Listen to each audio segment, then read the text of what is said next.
What is up, everybody? Welcome to the college vlogs. Today I have a special guest. Today I have my roommate, D. Allen. Hello. D. Allen, before we get started, before we tell them what we're gonna do, give them a little intro about yourself. I'm a fourth year in college. I go to Cal State Fullerton. My major right now is health science and a minor in kinesiology. And my plan for the future is become a dentist.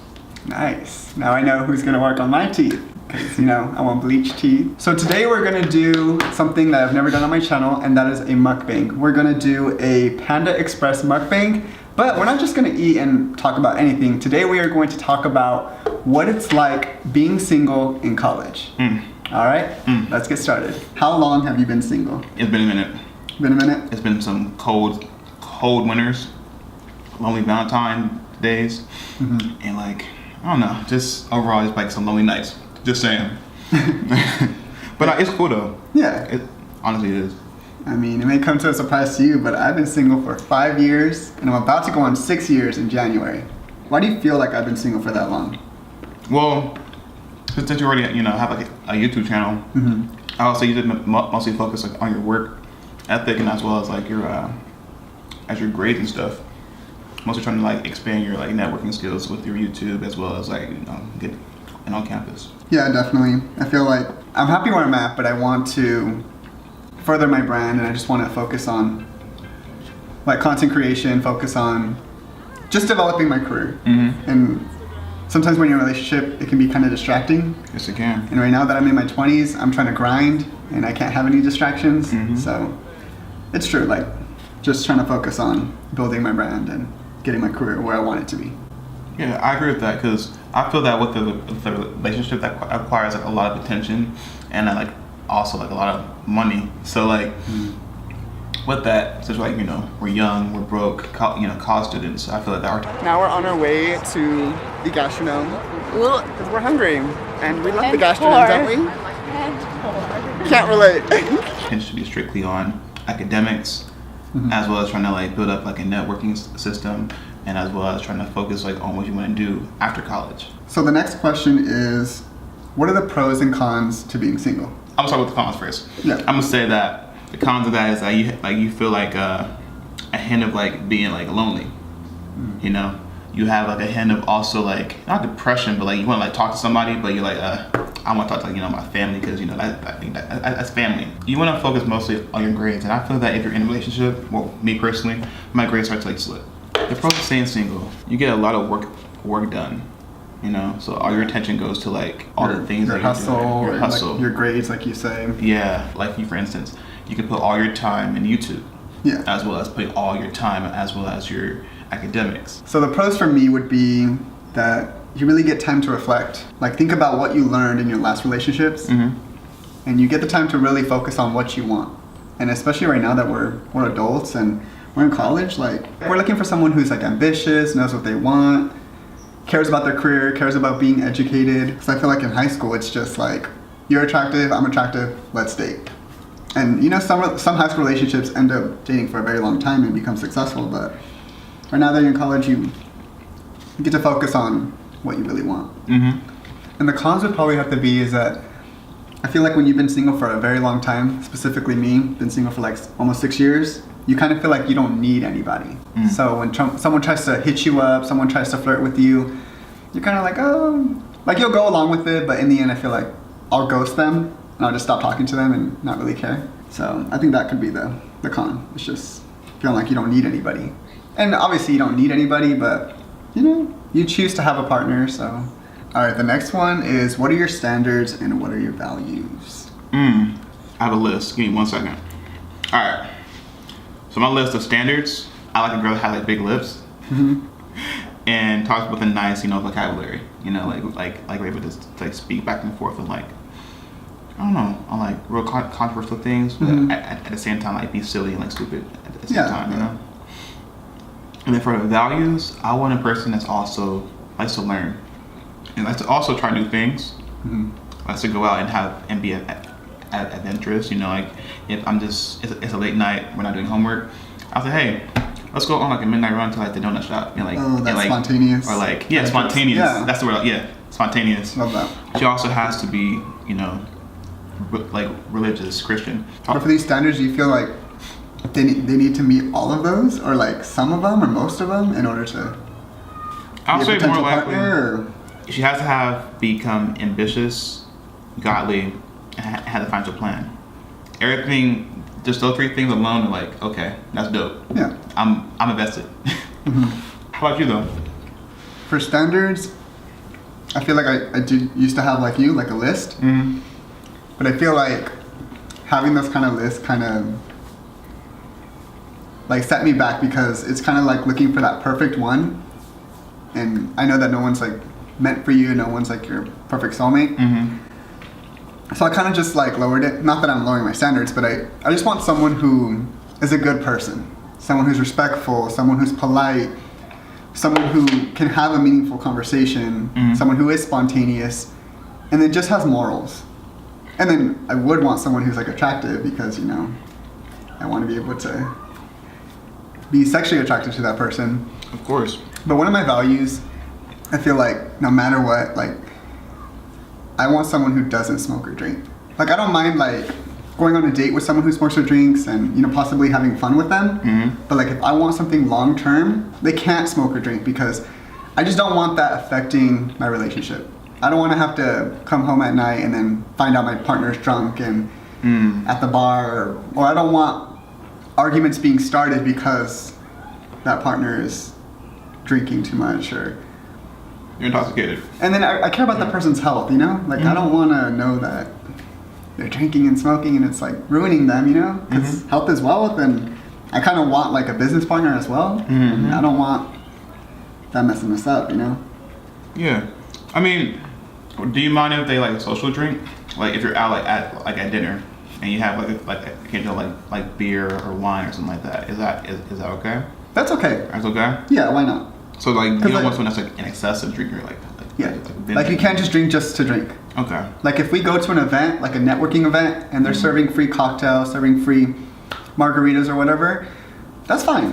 Because I might be open to that too. Like, oh hey, let's have a cocktail and, you know, cheers to having fun, you know? But if I know that that person just goes to parties and drinks, or just drinks to like have a good time, it's just not for me.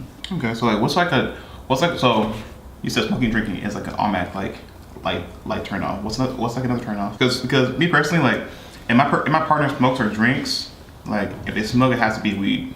I don't want no one smoking cigarettes, because cigarettes, for one, they kill.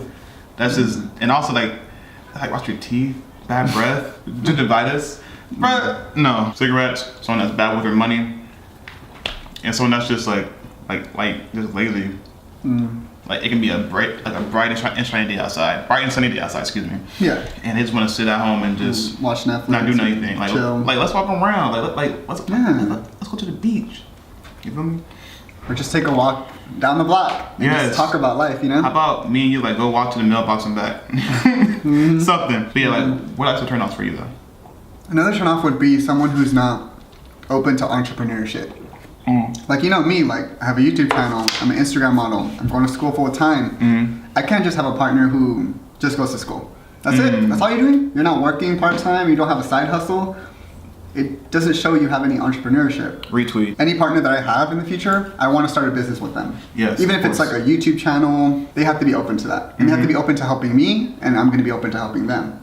But if they're, like you said, lazy and just want to work a 9 to 5 all their life and not really care about anything else, that's not going to work. My life is going to be busy, and trying to figure out different ways to form income. If that person's not open to it, then goodbye. One major thing that's I didn't put on my list, but another value of mine, that person has to be a supporter. Oh yeah, definitely. Like not a hater at all. I need someone that's gonna hold me down. Like, if I'm out here struggling in class, and I hit you up and say, hey, can you pray for me in my classes? You should be like, okay, I got you. You know. Do you think we really need someone to support us though? Like, don't you feel like we can just do it on our own? There's like a yes and a no to that question. I feel that yes, we can do our own things. Yeah, we can be successful on our own. But for not spouse, but someone that's gonna be like your boyfriend or girlfriend, they have to be like holding you down, keeping you accountable.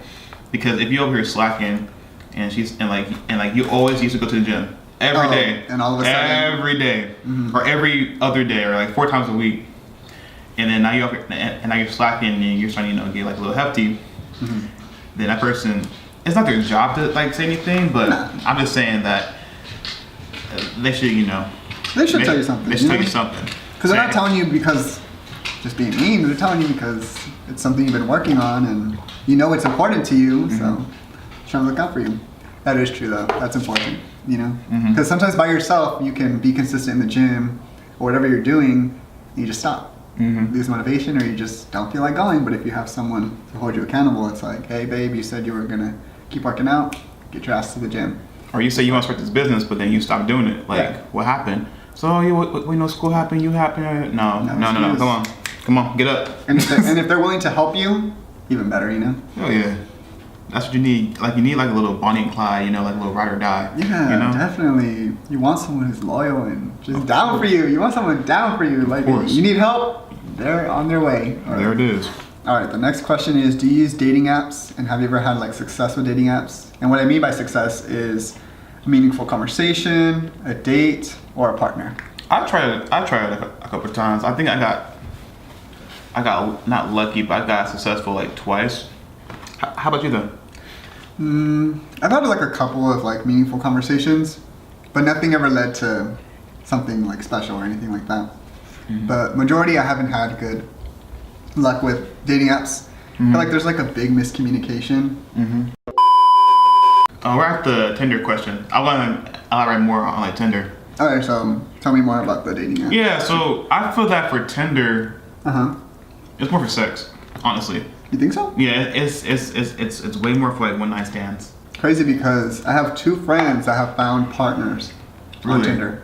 Holy literally, shit. like our neighbor. I don't want to say the name, but our neighbor here on campus, like that person has found someone on Tinder, and they've been dating, and they've been hanging out and going to each other's events, supporting each other. So hearing our neighbor's story, you kind of be like, oh, you can find someone, but I haven't had any luck on Tinder. It's kind of boring. Like you're on there, and it's like just swipe left, swipe right, conversation. No one, you hit each other up, and like I said, like conversation's very like do. Okay, ghost. And do you see more long-term relationships with Tinder, or do you see more short-term? I don't know. I would say short-term, but I don't want to say that because it's like my neighbor. Yeah. I don't want my neighbor to have a short-term. I want my neighbor to have long-term, but there's some like exceptions then. There's exceptions, yeah, but I feel, how about you? Yeah, I would say short-term. Same, short-term. It's basically short-term. It's like a short-term app. Yeah, I feel like a great way to get long-term is like people suggesting, like recommending. Like if I said, hey, I have a really good close girlfriend that I feel like it'd be a perfect match for you, D. Allen. And then I introduce you to her, and if you all hit it off, it could be a potential like long-term. I feel like that could be long-term. It's when it's in person and someone like recommends it. Okay, I would say anything like that's like off the app, like anything like in person is like the best way to like establish either a short-term or long-term relationship. Tinder's like it's too quick. Yeah, it's too quick. It's too quick, and then you're never gonna like well I mean like they did, but you're never gonna establish something that's like gonna be like everlasting. And if we were really serious about dating apps, why don't we try Christian Mingle, Match.com, the ones that are really promoted for like adults? Because we are an adult, like if we wanted long term, why don't we go to those websites? But it obviously shows that we kind of want short term, we kind of want to hook up, so we go to Tinder or all these dating apps that we see on our app suggestions. I'll also say that those sites also cost money. I know, but if you want something serious, you're gonna pay for it. With these apps, they're free, but you could spend 3 months trying to find somebody. Not a success.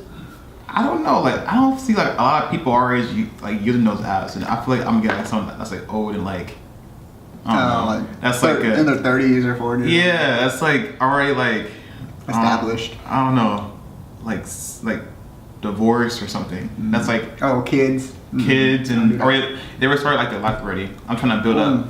Me too. The next question is, do you feel like someone would change something about themselves for you? So, for example, I don't want someone that smokes and drinks. Say I end up dating someone who smokes and drinks. Do you think if they really care about me and they know that I'm looking out for them, they'll quit it?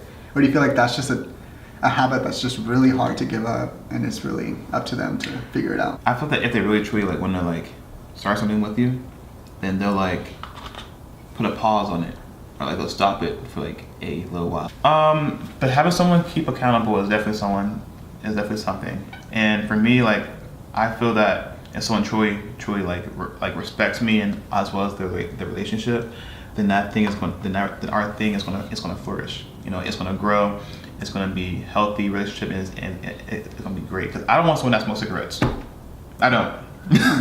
I'm the same with you. I do not like someone that like smokes cigarettes. Why do we treat cigarettes so different from weed and other bigger drugs? Like, like I mentioned before, it's super unhealthy. Like yeah, but it can develop lung cancer. It can develop like people that have like a hole in their throat, and they gotta use like a microphone to to speak. I'm like, nah, nah. You seen Deuce Bigelow European Gym? Yes, I have. That's exactly what I was like. She's like mangina. I'm like, what? And his mangina. Oh, that's bro, funny. that was a funny movie. I love that movie. That's a huge bitch. That's my favorite line. I always say that. That's huge. And I just fell in love with the people here. Hey, keep it in the circus! You know, this place has gone way downhill. What do you say we go somewhere else? That's a huge bitch! But nah, damn, what were we talking about? Oh, would they change for you? Yeah, I mean, I'll just conclude this. Yeah, if you wanted to if you respect that person enough, and if you actually truly love them, then yeah, they'll change. It all matters on that person, to be honest. Yeah, because say they are the one you've always been looking for. And they are a good person to you. Yeah. And you just have one bad habit that you have to get rid of just to really further your life with that person. It's willing to get rid of it. And it's not like they're trying to make you get rid of something like, oh, I don't like the way you act, start acting different. Like, no, it's something like, hey, I care about your health, so it's a good reason to give up that bad habit. So the last question is, do you want a long-term or short-term relationship? Right now that you're in college. Long-term relationships are kind of hard to do in college because there's for one, there's so many distractions already in college, and then you have a long-term relationship while you're a freshman until you graduate. It's going to be hard. Short-term I'm not saying it's the best option, but if you just want to explore your options to see for one, to find yourself. That first and foremost. Secondly, to establish your own identity. Say that I'm D. Allen, I like black girls, and I have black girls for my entire life. I haven't really explored out to the other races, and then I finally see a white girl, Mexican girl, yada yada yada yada yada yada. That's just exploring your options you have on campus. And experimenting, right? Yeah, basically, yeah. That's the whole that's a huge part of the college experience, is to experiment with other. So be comfortable being uncomfortable. Yeah, something like that. Just trying something new, especially right now that you're in college and you're young. Why not? I agree. Yeah. How about you though? What was the question again? It was about long-term and short-term relationship. Right now that I'm in college and still on my way to making my career goals happen, I wouldn't mind a short-term. I wouldn't mind a short-term relationship. Someone who, we go out to the movies together, we have fun, we go on spontaneous trips, we go on long walks. I wouldn't mind that. Long-term, I just don't know if I can do that right now because, like I said, I need to make my dreams come true. I need to make a certain amount of income. I need to, my brand needs to be established first, and then I'll start thinking about having a long-term relationship. I mean, it's kind of weird to think like that though, short term. So it's I want to sound like you're going into the relationship knowing it's going to be short term. Yeah. How long is the short term? Is it a month? Is it 3 months? So it's kind of hard to even say that, It's hard to yeah, it is. All right, y'all. So that is what it's like to be single in college. And I hope you enjoyed this video. I hope you enjoyed the conversation. If you did, please give this video a thumb up. Comment down below any questions you have or any comments that you have about being single in college or in relationships in general. And if you are not already, please subscribe. Don't look at me. Look at that. My bad. And if you are not already, please subscribe to this YouTube channel, and you want to leave your Instagram handle, or where can people follow you, or They can follow me on Instagram at @DAllen_Breland. All right, awesome. All right, until next time, see y'all later.